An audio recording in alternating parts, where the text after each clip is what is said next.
At a time when the church was entering one of its most unstable and profoundly decadent periods, to the point that within 5 years it was forced to replace 6 popes, a voice rang out in the wilderness of history. That voice was likened to John the Baptist of the Reform era. It was St. Peter Damian, a hermit emerging from silence, entrusted with the mission of becoming a messenger of the popes, a reconciler of schisms, one who confronted acts of disobedience to the Holy See, and who called the church to return to the spiritual roots that had been forgotten. He was sent to admonish King Henry IV, who was seeking to shatter the moral order through his attempt to divorce Empress Bertha.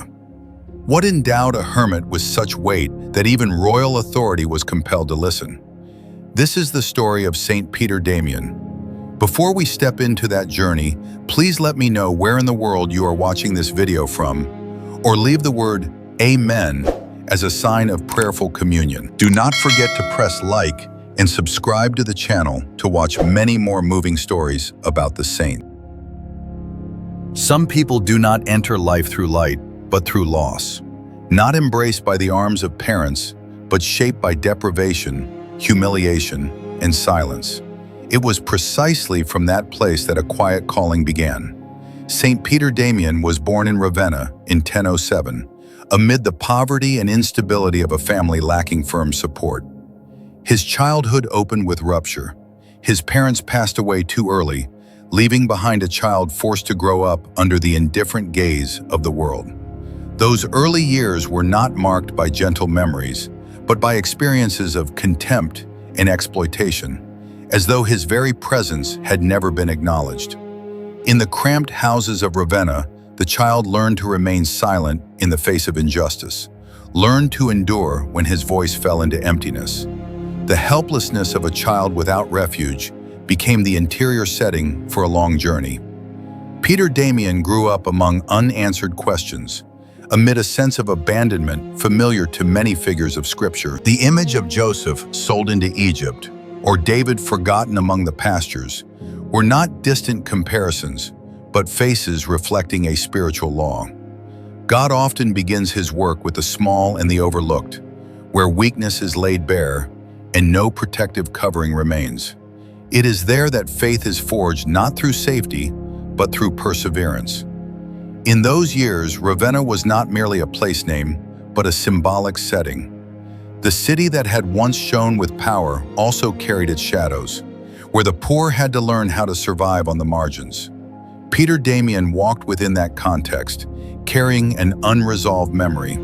Each time he was disregarded, each time he was treated as a burden, a silent question took shape within him.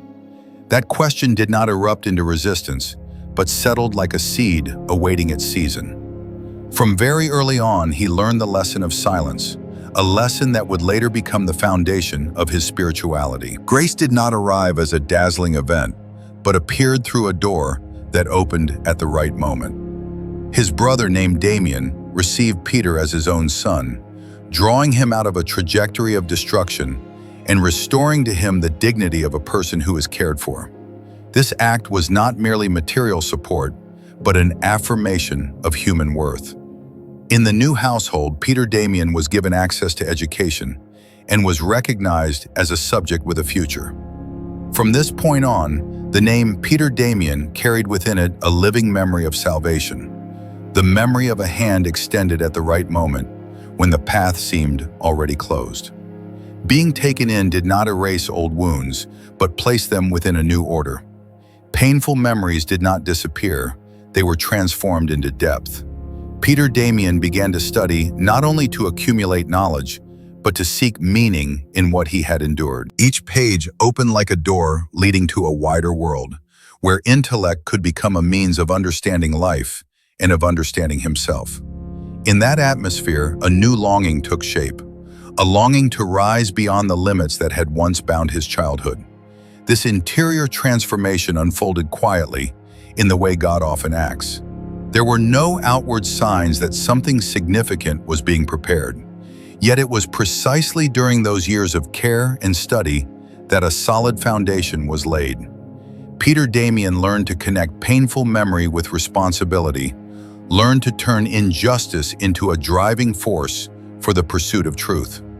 From a forgotten child, he gradually became a person capable of listening, observing, and reflecting.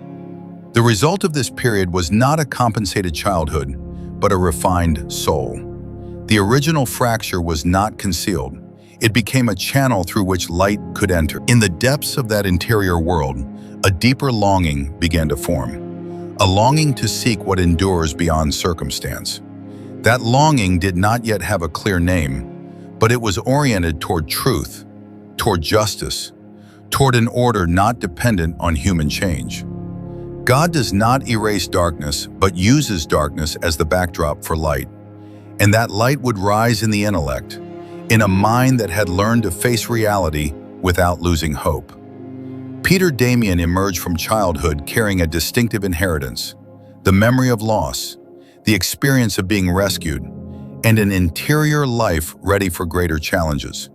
But darkness did not only steal a childhood, it also sharpened an interior life, preparing a mind that would soon unsettle an entire age. There are intellects that, the higher they rise, the more clearly they realize that they are standing upon an emptiness. Knowledge accumulates, reputation blossoms, yet peace remains absent, as though it were deliberately concealed.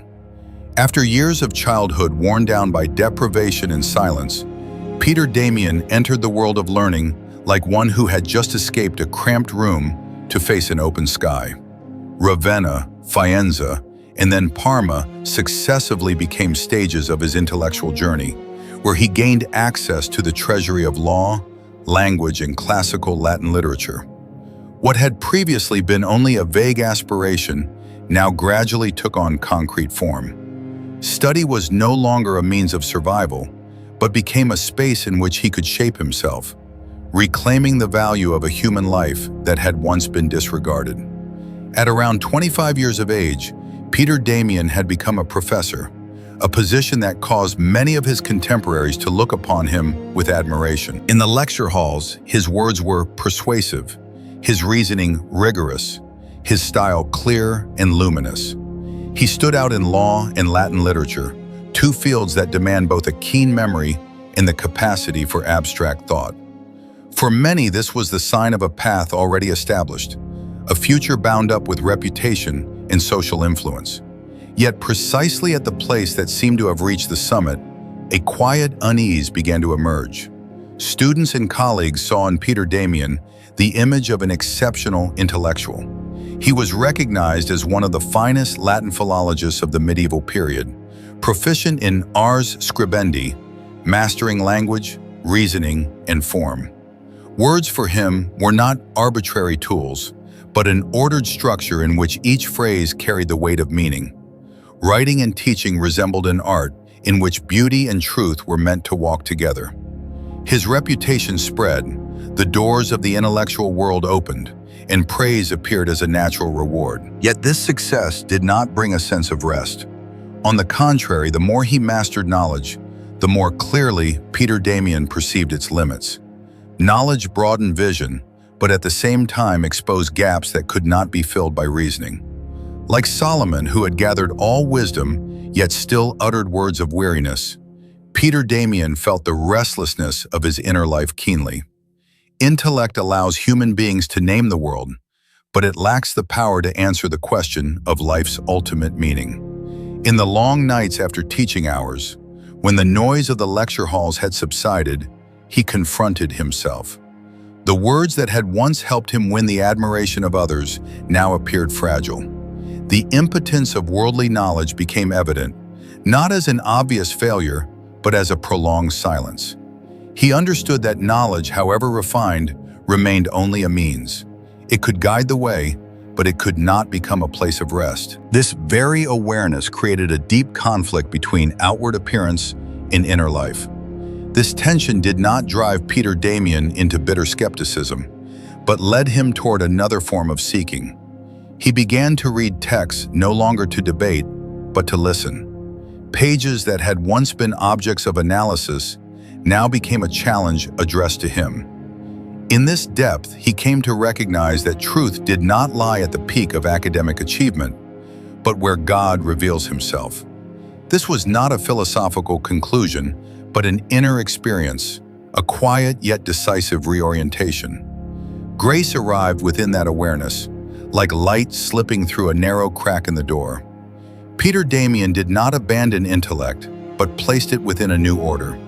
Intellect was no longer the center, but became a servant.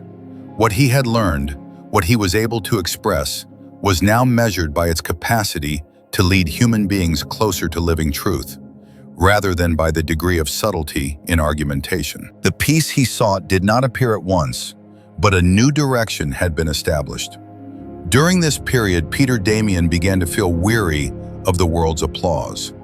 Reputation, once a motivation, had now become a burden. Praise no longer satisfied him because it did not reach the depth of a longing that was steadily growing.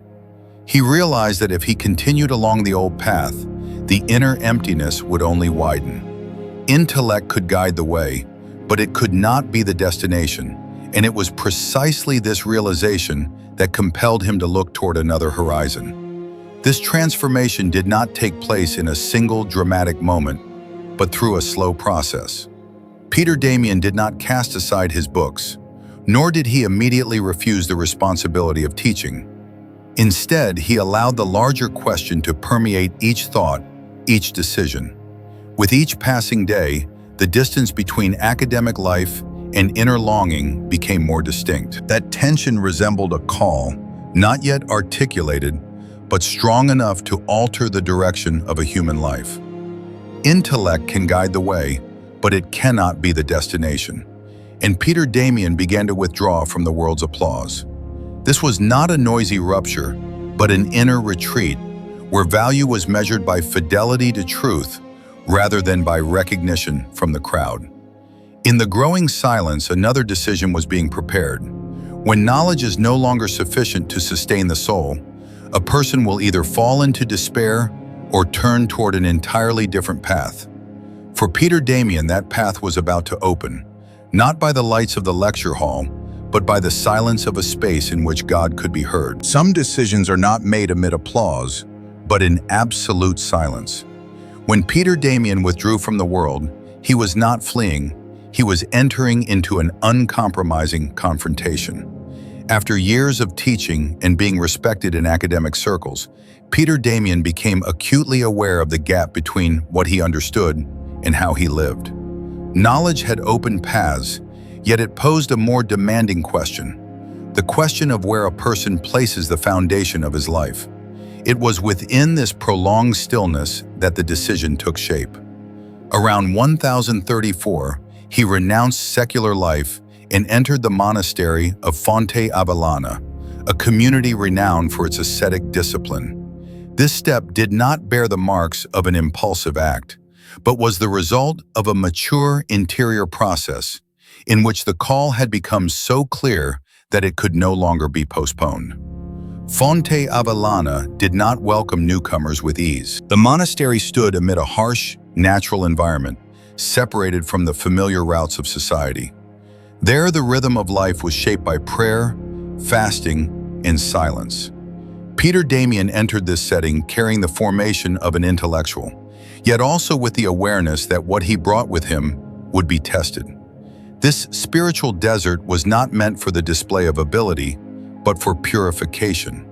As each day passed, old habits were gradually worn away, giving place to another rhythm of life, slower and more exacting. The monastery was dedicated to the Holy Cross of Christ, and this mystery became the center of Peter Damian's spirituality.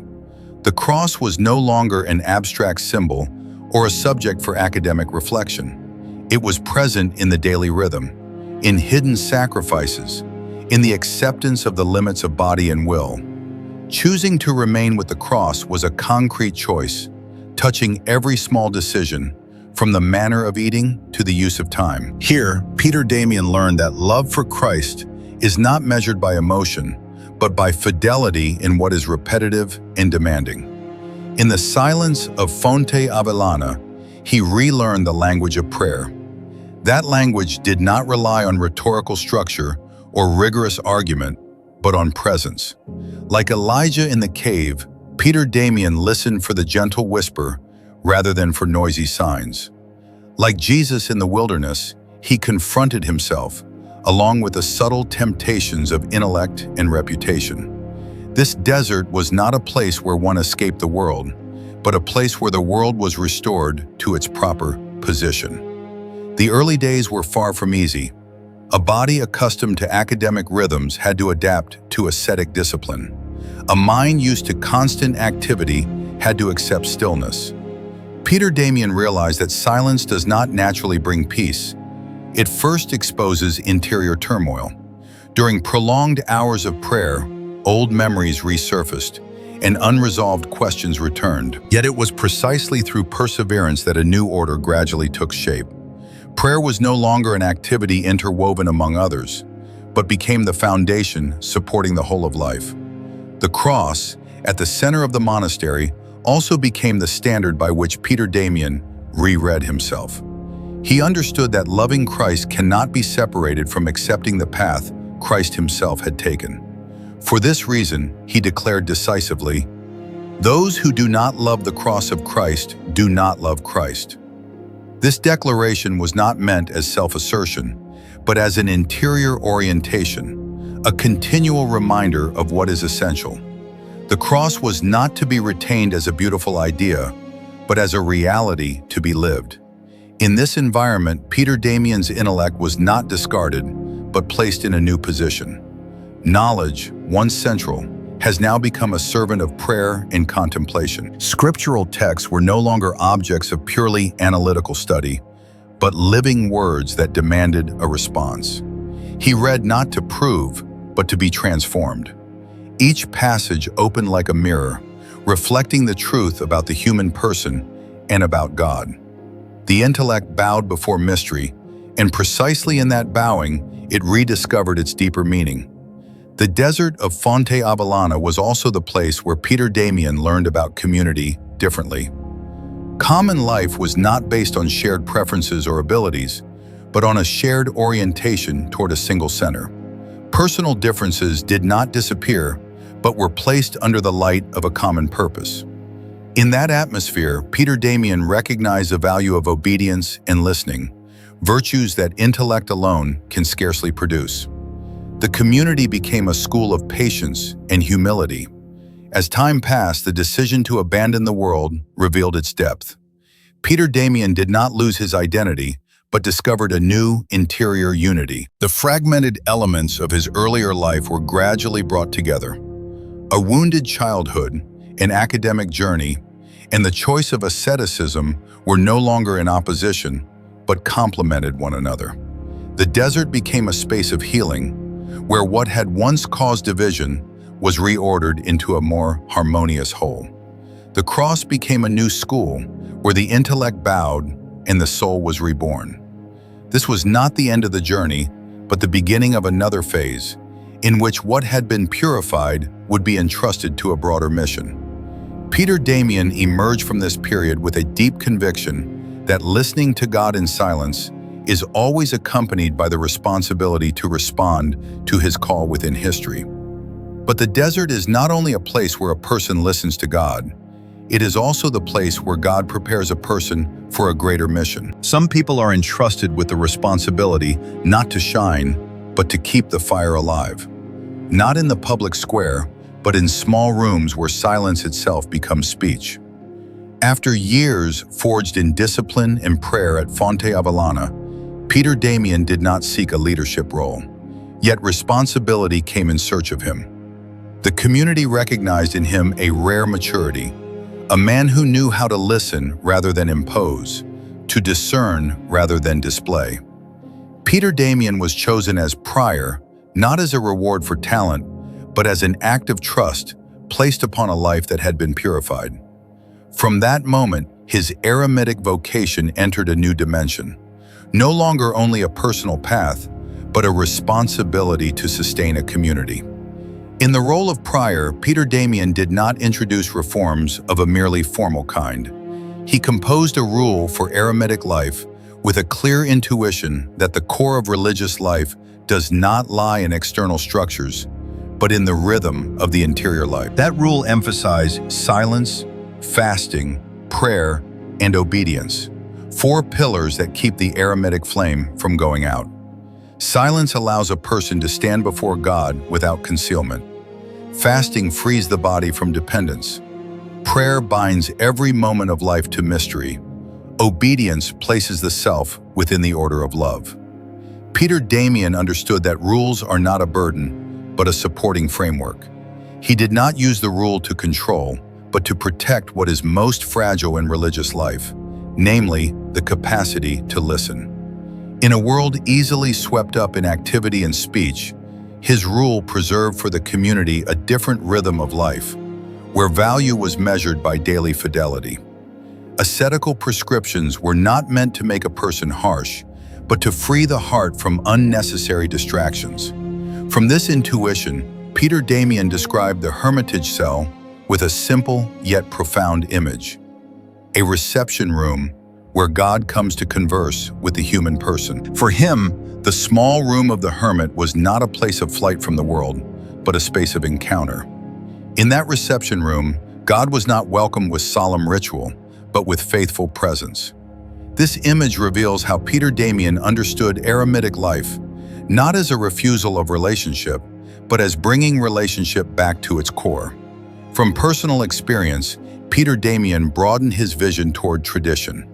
He wrote about Saint Romuald, the founder of the spiritual path that gave birth to Fonte Avellana, not as a purely historical project, but as a living reflection on the eremitic way. Through this writing, Peter Damian deepened eremitic spirituality as the summit of Christian life, where the human person is freed from external bonds to belong wholly to God.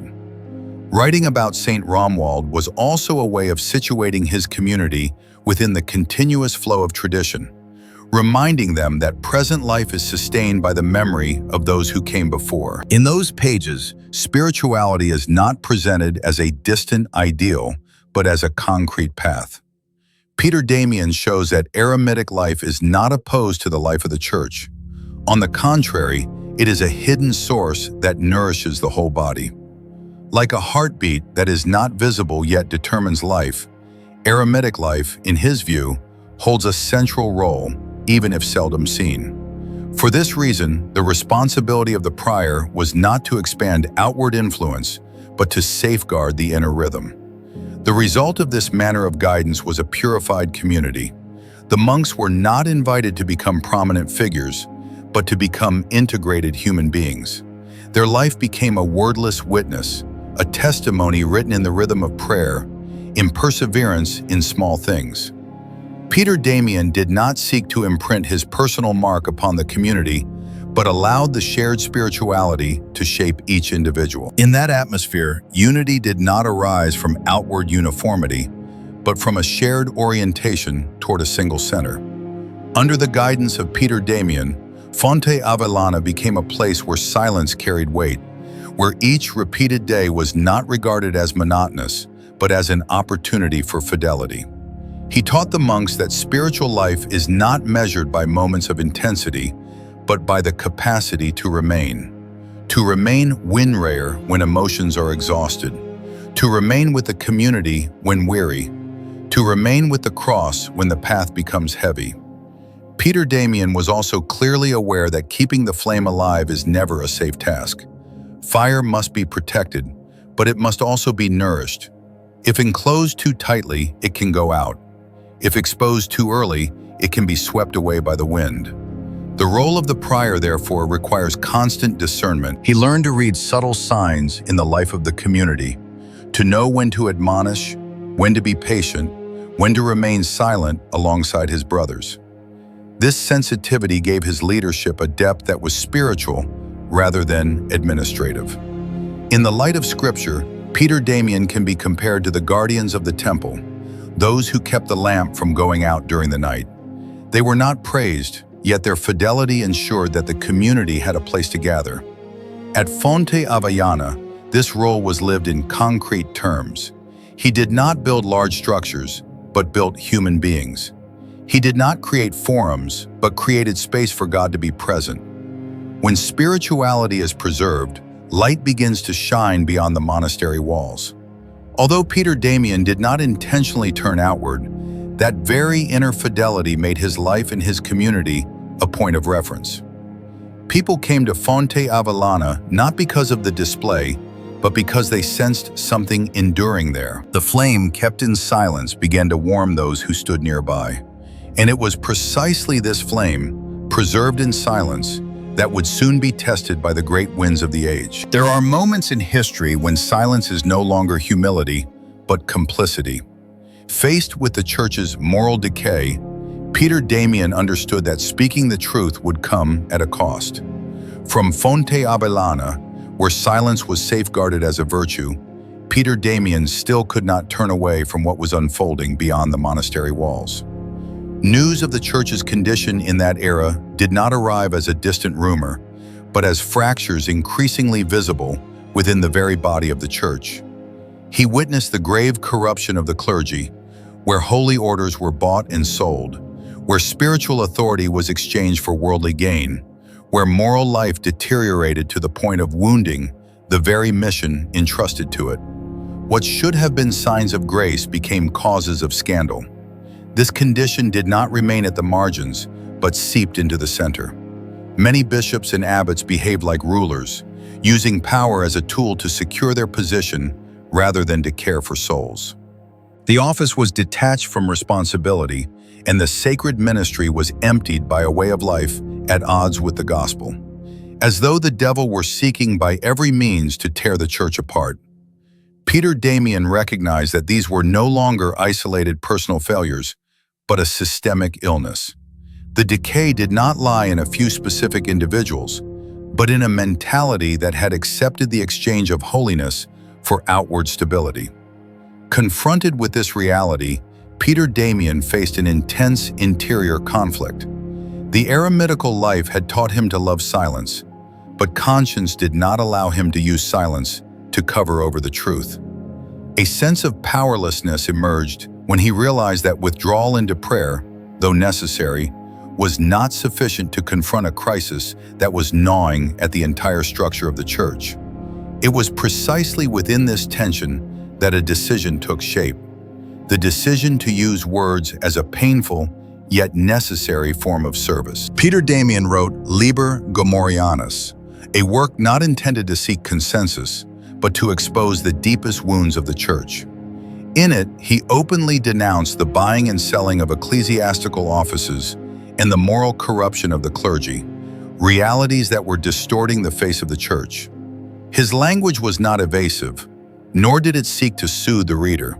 He called things by their proper names because he understood that an illness can only be healed when it is honestly diagnosed.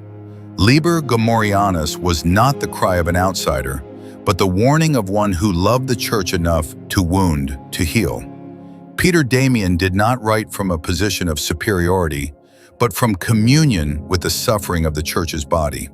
He knew that his words would provoke reaction, even hostility, yet for him, the risk of being misunderstood was lighter than the risk of allowing corruption to continue under the cover of silence. He pointed to the painful reality of his time with numbers that could not be denied. In the period from 1045 to 1049, the papal throne changed hands 6 times. This constant turnover did not reflect vitality, but exposed disorder and instability at the very center of the church. When the successor of St. Peter was repeatedly replaced, spiritual authority was eroded, and the faith of the faithful was severely tested. Peter Damian understood that this was not merely an administrative problem, but a sign of a deeper crisis of identity. In response to this situation, Peter Damian did not propose a technically structured reform program. He did not suggest new systems or political strategies. His approach to reform began by calling the church back to its spiritual roots. He emphasized that the holiness of individual life is an irreplaceable foundation for any reform. When interior life is neglected, all external efforts at reform become fragile. For this reason, his call was fundamental in nature, oriented toward conversion rather than adjustment. Like the prophets of Scripture, Peter Damian was not immediately welcomed. His words caused discomfort because they touched entrenched interests and habits. Some considered him excessively severe. Others saw him as a threat to the existing order. Such reactions did not surprise him. He understood that truth, when spoken, is rarely greeted with instant agreement. Yet he also knew that seeds require time to take root. Throughout this process, Peter Damian continued to live what he proclaimed. His ascetic and prayerful life became a witness accompanying his words. He did not stand above others to condemn, but remained within the same wounded body, calling for healing. This consistency between his writing and his life gave weight to his voice. He did not seek to purge, but to awaken conscience. Liber Gomorianus thus became a milestone. Though controversial, the work planted within the church a question that could not be avoided: whether the church would choose the path of convenience or the path of fidelity. The seed sown with tears and courage did not bear immediate fruit, but it prepared the ground for deeper movements of reform in the future. Peter Damian accepted the role of the sower, even knowing that he might not live to see the harvest. Truth was spoken not to condemn, but to open the way to conversion. Peter Damian's cry was not intended to destroy, but to purify, not to divide, but to restore. In the darkness of decay, that cry resounded as a sign that the church still possessed men willing to place holiness above convenience. And that truth drew Peter Damian out of the hermitage and into the heart of the storm. Some offices are not accepted through ambition, but through tears. When called out of the monastery, Peter Damian knew that he was stepping onto another cross. After the call for reform rang out from Liber Gomorianus, Peter Damian could no longer remain a hermit hidden in silence. Once truth has been spoken, it carries responsibility in its wake. In a context where the church was reeling from moral and institutional crisis, people with a firmly grounded interior life had become rare. It was precisely then that Peter Damian was called out of Fonte Avellana, not to receive honor, but to shoulder a new burden. Around 1057 to 1058, he was appointed Cardinal Bishop of Ostia. That decision brought an end to a phase of purely eremitic life and opened a path of service marked by profound interior tension. Leaving the monastery was not a promotion in the usual sense. For Peter Damian, it was a wrenching separation. The monastery was the place where he had learned to listen to God in silence, the space where every rhythm of life was set beneath the light of the cross. Stepping away from it, he carried the pain of one who must leave the place to which he truly belonged. The office of Cardinal Bishop of Ostia did not make him feel more secure. On the contrary, it exposed the fragility of a man acutely aware of his own limits. He accepted the office not out of a desire for influence, but out of obedience, as a sacrifice offered quietly. From this point on, Peter Damian's life became bound up with journeys and difficult missions. He was sent to reconcile, intervene, and reform in many places marked by fracture. Milan, Frankfurt, Monte Cassino, and Ravenna successively became destinations not of repose, but of pressing responsibility. Each place bore its own particular problems, yet all reflected a common reality: the tension between power and holiness, between worldly interest and spiritual discipline. Peter Damian entered these situations equipped by a man formed in silence, yet now compelled to speak and act amid noise. In Milan, Frankfurt, or Ravenna, he did not play the role of an ecclesiastical politician. Peter Damian did not seek clever solutions to satisfy every side. His interventions bore the imprint of a priest and a monk, consistently placing moral truth and fidelity above convenience. He understood that genuine reconciliation cannot be built upon compromise with error. For this reason, his words could be unsettling, yet they reached the heart of the matter. He did not avoid conflict, but neither did he cultivate it. Rather, he sought to return all things to the order of truth. One of Peter Damian's most notable missions was his effort to prevent King Henry IV from divorcing Empress Bertha. In a context where political power often sought to dominate the life of the church, standing up for Christian moral order required great courage. Peter Damian understood that this was not a personal dispute, but an issue touching the moral foundations of Christian society. When he spoke out, he did not represent a faction, but a principle that rose above immediate interests. This intervention revealed how Peter Damian exercised authority, not to consolidate personal position, but to defend what he believed to be right. Throughout all these missions, Peter Damian carried a deep inner contradiction. On the one hand, he was keenly aware that the church needed his presence at critical moments. On the other hand, he never ceased to long for a return to eremitic life, where God is heard in silence. Power did not give him a sense of control. Rather, it highlighted the disproportion between office and his deepest vocation. It was within this tension that the character of Peter Damian became most clearly visible. Even at the height of ecclesial power, he described himself with humility.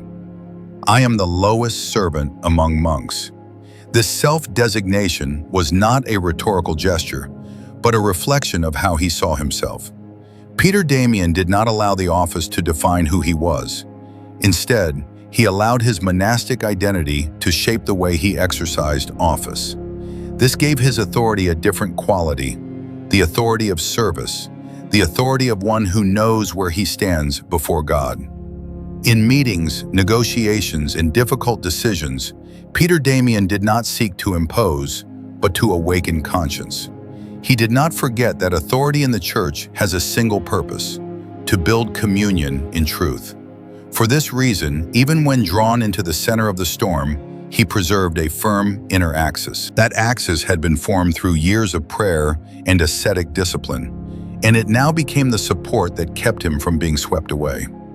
Power did not make him greater, it made him smaller.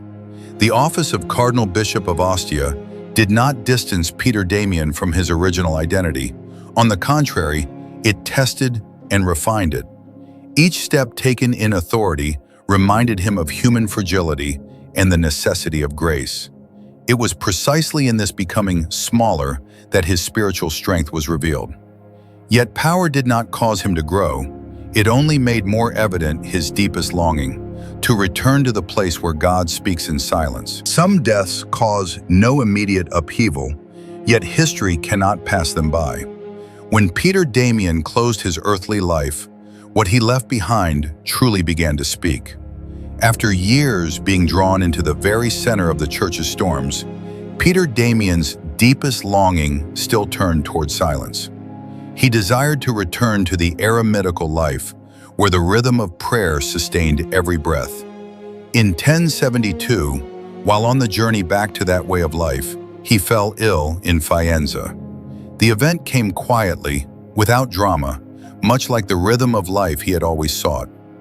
A weary body came to rest, while a soul long accustomed to remaining before God prepared for a departure without noise. On the night of 22nd leading into 23rd February 1072, Peter Damian died. There were no solemn ceremonies, no acclamations, no crowds in attendance.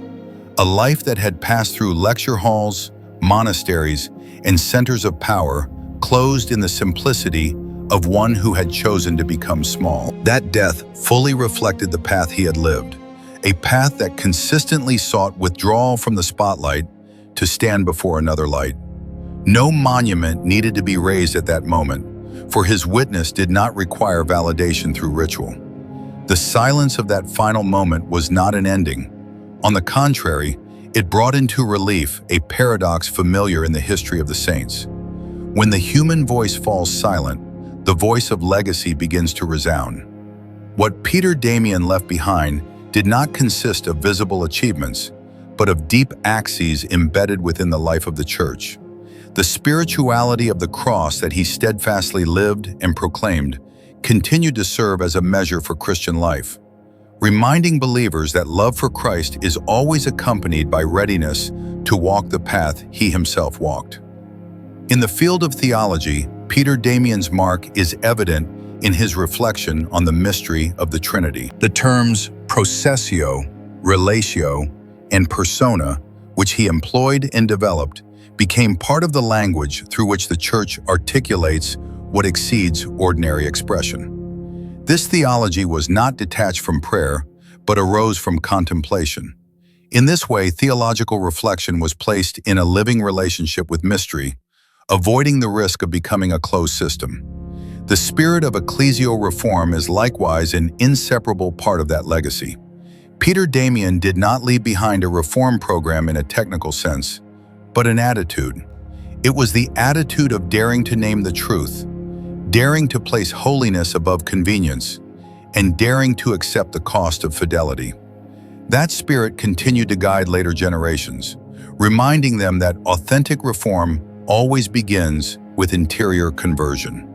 Alongside spirituality and theology, Peter Damian's literary corpus continues to engage with time. Hundreds of letters, sermons, and treatises reveal a sharp intellect placed at the service of spiritual life. In those pages, the reader encounters a man who was both uncompromising toward error and gentle toward souls in search. His writing was not intended to display talent, but to awaken conscience and nourish faith. As centuries passed, the Church gradually recognized the enduring value of this witness. Pope Leo XII canonized Peter Damian, acknowledging in him a model that unites asceticism, intellect, and service. His feast day is celebrated annually on the 21st of February as a reminder that holiness is not confined by historical context, but always retains the power to illuminate new circumstances. That canonization did not alter the fundamental meaning of Peter Damian's life.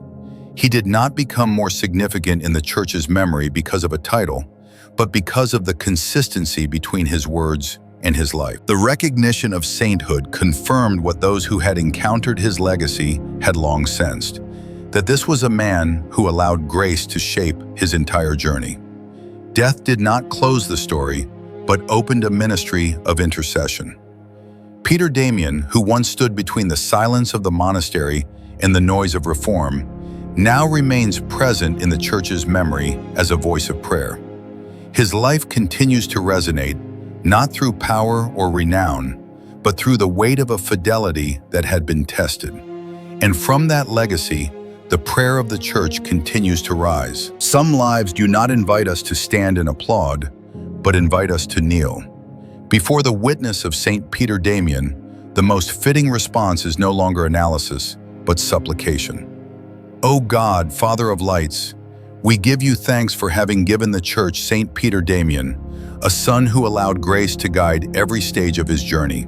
From a wounded childhood to years of brilliant learning, from the silence of Fonte Avellana to the storms of reform, his life became a complete response. We thank you because in him the cross was not a distant symbol, but a rhythm of life embraced each day. Grant that we may recognize that love for Christ is always accompanied by fidelity to the concrete demands of the gospel. Grant that we may love the truth even when the truth wounds us. Before the luminous example of St. Peter Damian, who dared to name error to open a path to conversion, we ask for courage. Courage not to conceal the fractures of our lives. Courage not to compromise with what clouds the conscience. Courage to place truth above convenience. Grant that we may learn from him the attitude of seeking truth with humility, so that each of our words may arise from the desire to heal rather than to condemn. Grant that the Church today may have shepherds who know how to weep for their own sins before correcting others. We pray that pastors may receive the grace to listen before speaking, the grace to pray before acting, the grace of continual conversion before inviting others to renewal. May the spirit of reform of St. Peter Damian continue to illuminate the Church, so that every effort at renewal begins from interior life and finds its fulfillment in communion in truth.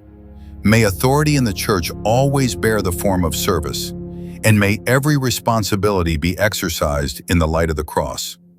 Through the intercession of St. Peter Damian, grant that our lives may become a reception room where God comes to dwell. May each family, each community, each heart become a space that welcomes the presence of the Lord through silence, fidelity, and prayer. Grant that we may know how to keep the flame of faith alive in the small, daily acts, so that our silence may speak what words cannot fully express. Grant that we may learn from him how intellect bows before mystery, so that understanding may serve love, and every talent may be placed within the order of grace. Lord, through St. Peter Damian, you have shown us a path leading from darkness to light, from silence to witness, from personal conversion to communal renewal. Grant that we may walk this path with perseverance. Grant that when we face the crises of our age, we may not lose hope, but cling to the cross as our support. And grant that our lives, even when hidden, may become a prayer of intercession for the church and for the world today. I bless all of you who have clicked like on this video. May God, through the intercession of the saints, grant you peace, health, and an abundance of grace in your lives. Return to the tabernacle. Return to the light of the Eucharistic body of Christ. Return to the moment of silent companionship with the one who waits for us in the sacrament of love. And if, in what I have shared today, you find only one or two sentences that touch your heart and help you draw closer to God, then I am already content.